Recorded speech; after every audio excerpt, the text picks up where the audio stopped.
Segundo livro de Samuel, capítulos 17 e 18. Davi havia orado para que Deus confundisse os conselhos de Aitofel para Absalão. Aitofel, no capítulo 16, havia dito para Absalão que uma das formas de conquistar o povo era se deitando com as concubinas de seu pai. Como Deus havia dito através do profeta Natã, que uma das consequências de Davi seria esta. Então, a profecia se cumpre. Agora Aitofel aconselha Davi a deixá-lo ir atrás de Davi e matá-lo de uma forma sorrateira, para que ninguém visse e não causasse uma guerra civil, e então Absalão tomaria o trono de uma forma tranquila. Aí Absalão então chama Uzai. Uzai era um dos seus conselheiros. O rei, ele sempre tinha do seu lado homens para ajudá-lo em conselhos de guerra, de tomadas de decisões. Porém, Uzai era amigo de Davi e estava ali do lado de Absalão como infiltrado. Então, ele dá um outro conselho para que Davi tomasse tempo, para Davi ganhar tempo e se escapar de Absalão. E então Absalão ouve o conselho de Uzai, e Uzai diz para Davi que ele mesmo fosse tomar o trono, juntando seus homens, preparando uma guerra. E quando Aitofel fica sabendo que Absalão havia ouvido o conselho de Uzai, ele então fica tão furioso e tão preocupado com as consequências disso, que o versículo 23 diz que ele se enforca. No capítulo de número 18, narra uma batalha de Israel contra o próprio Israel. Percebemos aqui o que as Escrituras diz sobre um reino dividido contra si mesmo, o quanto isso traz prejuízo.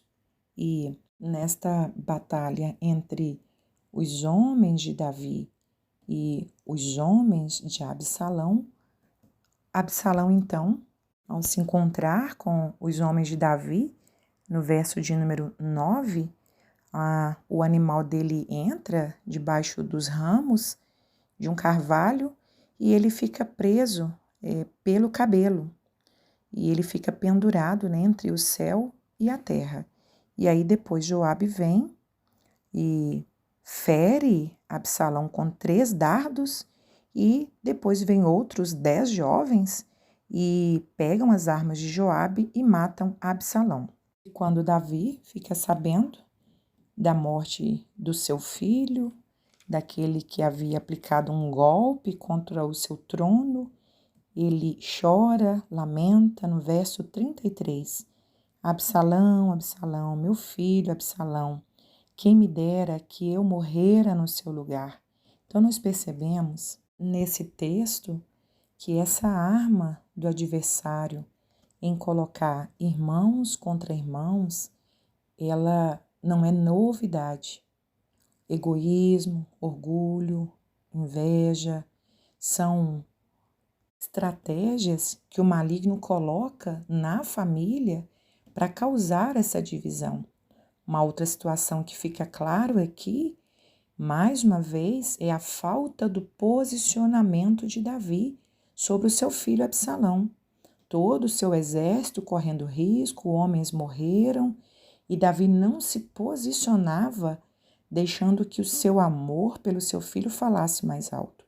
Então, no final, Davi conseguiu defender o seu trono, mas houve muito prejuízo pela sua omissão e pela falta do seu posicionamento diante do seu filho Absalão. Segundo livro de Samuel, capítulos 19 e 20.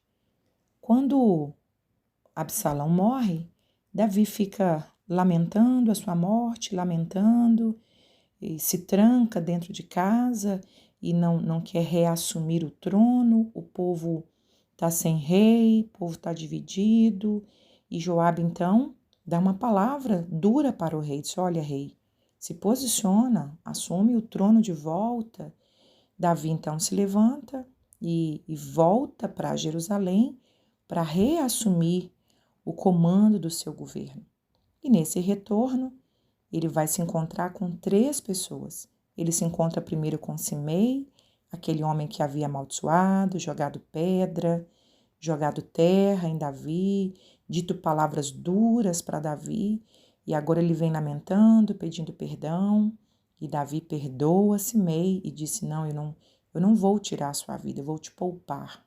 Depois Davi se encontra com Mefibosete, que estava num estado deplorável, e ele vem também, pede perdão para Davi, diz, olha, eu fui enganado pelo meu servo Ziba, e Davi perdoa também a Mefibosete, né, restaura as suas terras, e em terceiro lugar ele se encontra com Barzilai. Barzilai foi aquele homem generoso, rico, que sustentou Davi enquanto ele estava fugindo de Absalão, sustentou Davi em Manaim. Então, Davi aqui, ele nos dá um grande exemplo de Cristo ao perdoar essas pessoas que haviam lhe ferido, ao ser grato, né, e em recompensar Barzilai, apesar de Barzilai não aceitar sua recompensa, porque já estava idoso e não queria sair das suas terras. E então o texto mostra o quanto Davi, como rei, é um tipo de Cristo, ao falar de sua justiça, da sua imparcialidade, da sua bondade. Davi então torna-se um tipo do governo justo do Cristo que reina e reinará para sempre. E no capítulo de número 20, novamente um outro homem vem para causar divisão no reino de Davi. Um homem chamado Seba, da tribo de Benjamim. Ele consegue atrair homens de Israel para segui-lo, e enquanto isso, os homens de Judá continuaram seguindo a Davi. Davi então manda um exército reunido com Amasa, que era o comandante do exército, perseguia a Seba.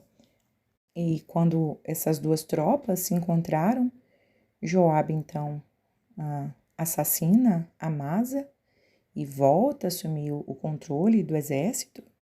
E Seba, ele ficou preso numa cidade por nome de Abel, que ficava no norte de Israel. Toda aquela cidade estava correndo o risco de um confronto e morrerem pessoas inocentes. Então a Bíblia conta que uma mulher, que a Bíblia vai chamá-la de mulher sábia, ela faz um conselho, junta alguns homens, e ela então diz o seguinte, Joabe, ouça as minhas palavras, por causa de um homem vocês vão destruir uma cidade que é mãe em Israel? E Joabe disse, não, a gente só quer um homem. Então ela decide, nesse conselho sábio, ela então dá a cabeça, né, de Seba para Joabe. Os homens cortam a cabeça de Seba, entrega para Joabe, e então a guerra cessa. A Bíblia mais uma vez vai exaltar a força da sabedoria da mulher. Provérbios diz que a força da sabedoria é mais forte que a força dos poderosos. Quando a Bíblia diz que uma mulher sábia edifica a casa, a Bíblia está mostrando aqui, mais uma vez, o que Abigail havia feito para salvar toda a sua família, todos os seus homens. Agora, uma mulher se posiciona e, através desse posicionamento de sabedoria, ela então salva toda a sua cidade. Que Deus levante-nos como mulheres sábias, posicionadas para proteger não só a nossa família, mas como também aqueles que estão ao nosso redor. Joabe toca a trombeta dizendo: acabou a guerra, está tudo em paz, porque uma mulher havia usado de sabedoria e edificado a sua cidade. Provérbios 14, verso 1. A mulher sábia edifica e a tola destrói com suas próprias mãos. Segundo livro de Samuel, capítulos 21 e 22. O texto mostra que houve uma seca durante 3 anos, o que consequentemente trouxe fome sobre a nação de Israel. E quando Davi questiona ao Senhor por que é que Deus havia permitido essa seca, essa fome, Deus então responde que a causa era o que Saul havia feito contra os gibeonitas. Ele havia quebrado um juramento que Josué havia feito com aquela nação, dizendo que eles seriam poupados por Israel. Então ele quebra essa aliança, mata alguns gibeonitas e agora Davi chama esses gibeonitas e pergunta para eles: o que é que vocês querem que eu faça para abençoar vocês, para resgatar a herança de vocês? E aqueles homens respondem: nós não queremos ouro, nós queremos, em outras palavras, vingança. Dai-nos 7 homens, descendentes de Saul, e vai ficar tudo bem. Davi então poupa a Mefibosete, por causa da aliança que ele havia feito com Jonatã, seu pai, e ele então entrega 7 descendentes aos gibeonitas para que sejam mortos, enforcados. E dentre esses homens, morreram enforcados os filhos de Rispa, que era uma concubina de Saul. E aqui tem um episódio maravilhoso mostrando o zelo dessa mãe, o amor dessa mãe pelos seus filhos. E ela fica ali ao lado daqueles corpos, né? Possivelmente isso tenha durado aproximadamente 6 meses, esse período aqui do princípio da ceifa até quando chove. Então ela fica ali expulsando as aves do céu, os animais à noite que pudessem vir devorar os corpos dos seus filhos. Esse gesto dessa mulher foi tão lindo, de cuidado pelos seus filhos, que Davi então fica sabendo e manda dar um enterro digno, tanto para os seus filhos quanto para os ossos de Saul e Jonatã. E o texto vai terminar no capítulo 20, falando dessas últimas batalhas de Israel contra os filisteus, envolvendo aqui alguns gigantes, né? Tinha um homem, por exemplo, aí no verso de número 20, um homem que tinha 24 dedos ao todo, e ele era um descendente dos gigantes. E o capítulo de número 22, Davi, então, vai escrever um salmo maravilhoso, que é o Salmo 18. Ele vai fazer um cântico de ações de graças ao Senhor. Esse salmo, ele mostra como Deus ouve a súplica dos seus fiéis e como ele vem intervindo para salvar nos momentos de aflição.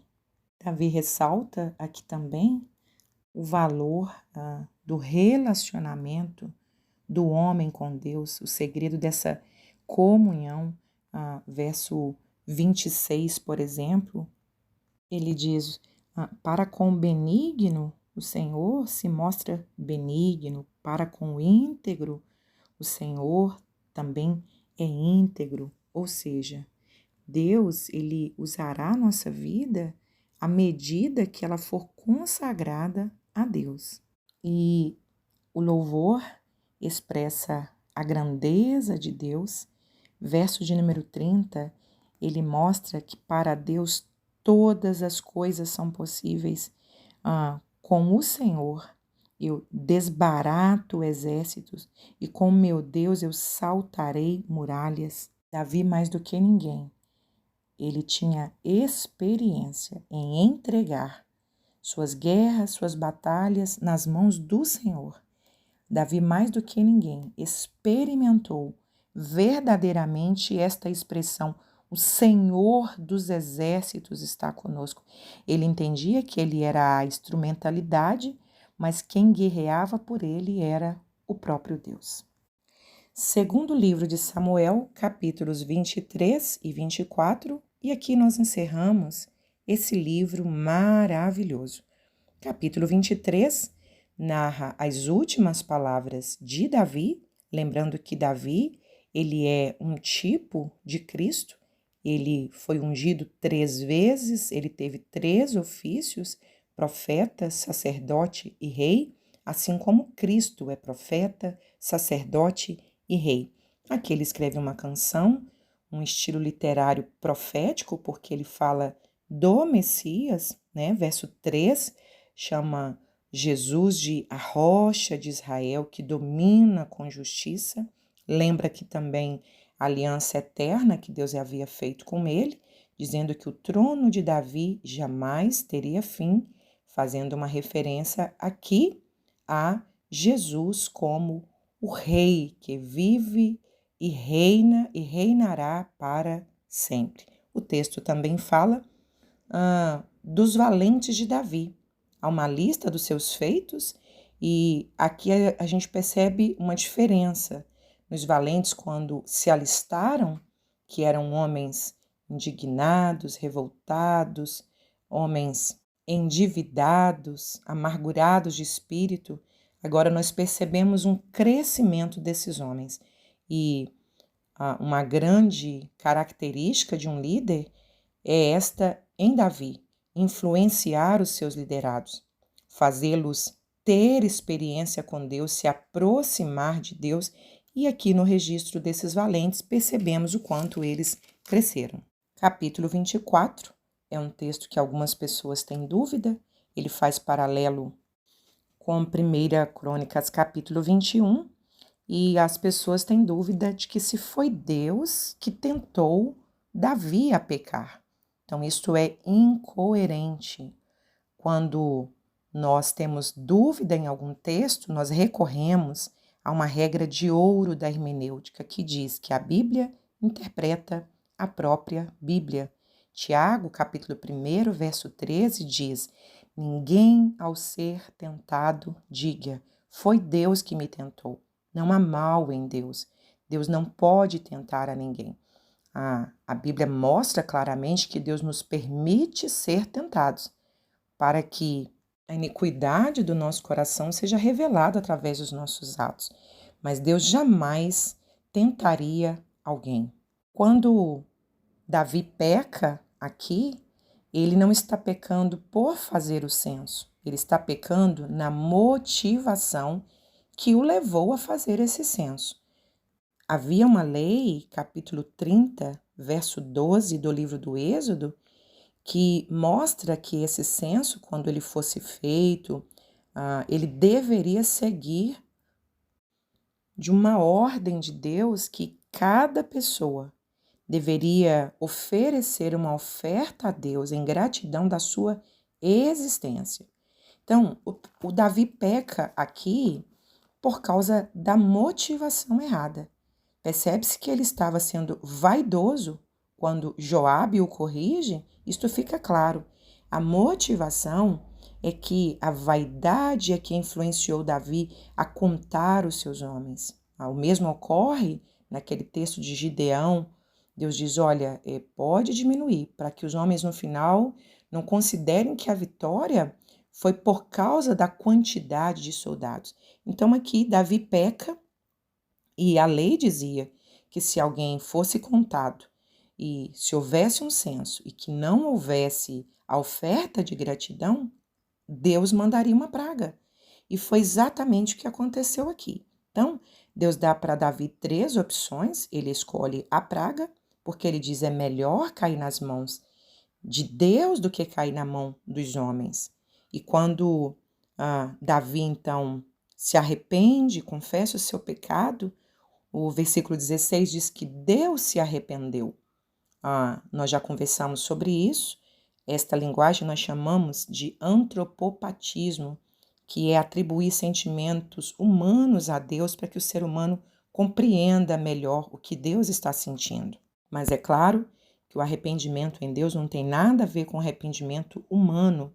Quando Deus se arrepende, é porque Ele está mudando suas atitudes, suas sentenças mediante ao arrependimento humano. Davi, então, vai oferecer ao Senhor um holocausto para a remissão do seu povo e, olha que interessante, ele vai à eira de Araúna, que ficava na região do Moriá. E quando ele chega lá para fazer esse holocausto, Araúna quer dar gratuitamente para ele o local, os animais, e Davi dá aquela resposta lindíssima: não, eu não quero oferecer nenhum sacrifício a Deus que não me custe nada. Então foi no Moriá que Abraão ofereceu o melhor que ele tinha. Agora é no Moriá que Davi está oferecendo o melhor que ele tem. E é no Moriá, na região do Moriá, segundo o livro das Crônicas, no capítulo 3, verso de número 2, é ali que Salomão vai edificar o templo. Há uma tipologia lindíssima aqui. Abraão deu o melhor, Davi deu o seu melhor e Deus deu o seu melhor. João 3,16. Porque Deus enviou seu único filho para que todo aquele que nele crê não pereça, mas tenha a vida eterna. O holocausto, a cruz do Calvário. Verso de número 25. O holocausto de Davi tornou o povo de Israel favorável diante de Deus. O holocausto, a cruz do Calvário, tornou a humanidade favorável diante de Deus. O que significa isso? Graça de Deus. Graça significa recebemos sem merecer.